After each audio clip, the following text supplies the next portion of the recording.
This is Hidden Killers Week in Review. A look back at the most prolific stories of the week.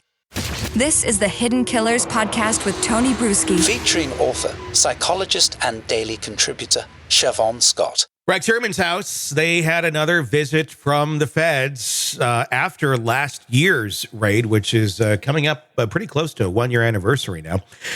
This time, Asa was not there.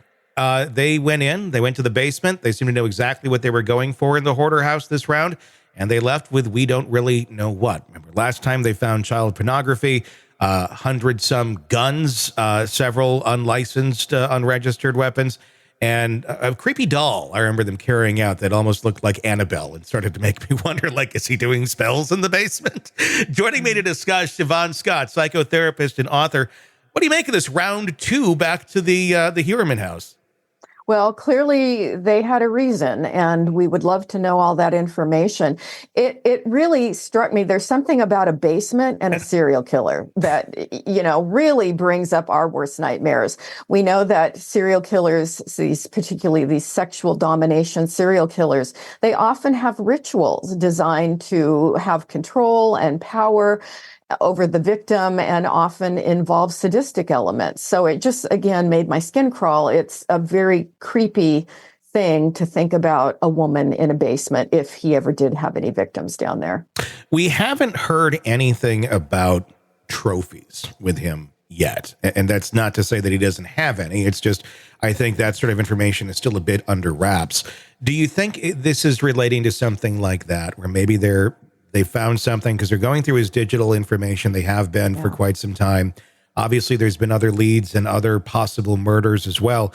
Do you think that may be what they're looking for, that they may have missed? I mean, it's difficult to look through a house that is upkept, more or less a hoarder house, where you don't really even know where anything could possibly be. I'm wondering if there's some of that stuff down there that they found some leads as to what they may be finding. Just speculating.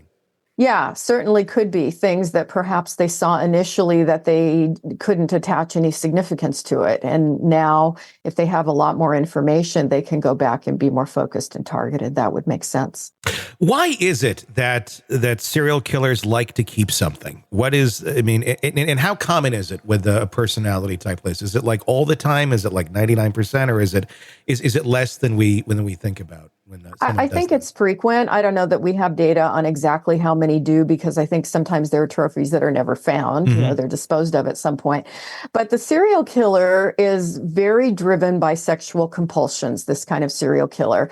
And so a lot of their sexual pleasure, it doesn't just happen during the attack, but it's the pre-attack and the post-attack activity that they engage in.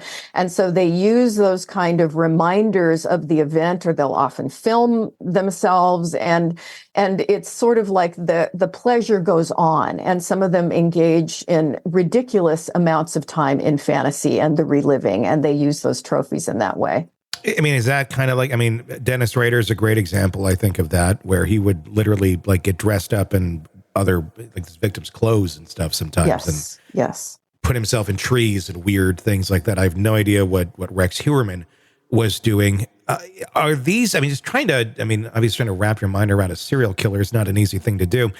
Are these people with their drive, their sexual connection to the killing and these horrible, horrible things, are they not able to get pleasure in any sort of other normal way? Is this like the only way that they can get there, and that's what's driving it? Because just looking at normal stuff doesn't get them there. Yeah. They have really severe paraphilias, and they often have more than one. And paraphilia is defined as an abnormal type of sexual behavior, sexual expression. They're not all harmful. You look at people with a primary foot fetish as, okay, that's a paraphilia. It's something that most of us do not share. Yeah. But when it involves this control, power, domination, and sadism, that's when it's dangerous. And people like that are typically not real turned on by average, typical sexual behavior. Maybe they can perform, maybe they can function, but it's not what drives them. It's not this obsessive, addictive kind of force that they feel. Is that always a result of abuse or something? Or is that sometimes just how some people come out wired?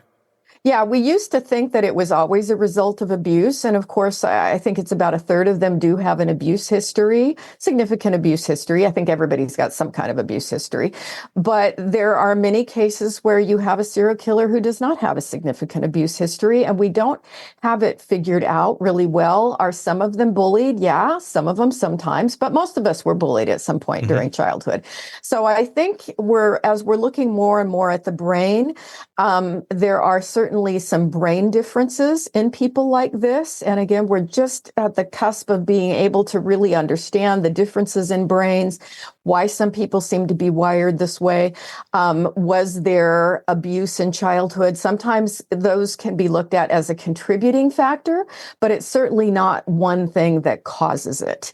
And so the more you have a person with a lot of trauma, you have bullying, you have this, let's say, miswiring in the brain, and then maybe you have exposure to violent sexual materials, pornography when they're really young, because a lot of this fantasy stuff that they get into starts when they're 8, 9, 10, 11 years old. And so you have violence paired with arousal, and that starts at a young age.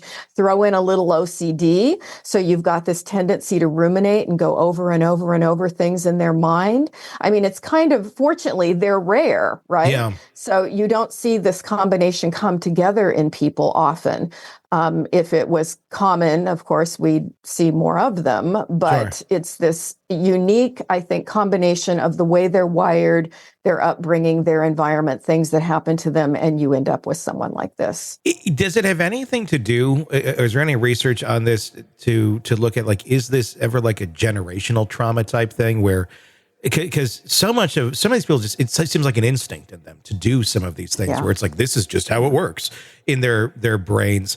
I mean, could that have been like a generational type trauma or an instinct that's in them that has never been kind of, wired out through evolution, where, caveman thinking, or not even caveman, but just, a couple hundred years ago thinking like survival, maybe their lineage, we're killing people left and right from wherever they may have been in this world.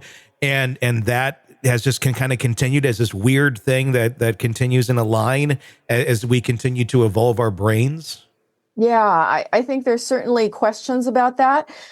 There are serial killers who had parents who were violent criminals, and then there were some that had very normal, average parents, So what extent for any of us are there genetic factors and then the environmental factors? They go together, but it's certainly possible that there are brain differences that have a hereditary basis that, you could see, down the lineage, that there were people in the history of the violent person who were also violent. That's possible. Sick of the ads? We are too. Start listening with no commercials now and get access to all of our episodes in advance of everyone else. Become a True Crime Today Premium Plus subscriber on Apple Podcasts. Search True Crime Today Premium Plus on Apple Podcasts or go to our podcast page and sign up now. True Crime Today Premium Plus. Sign up now.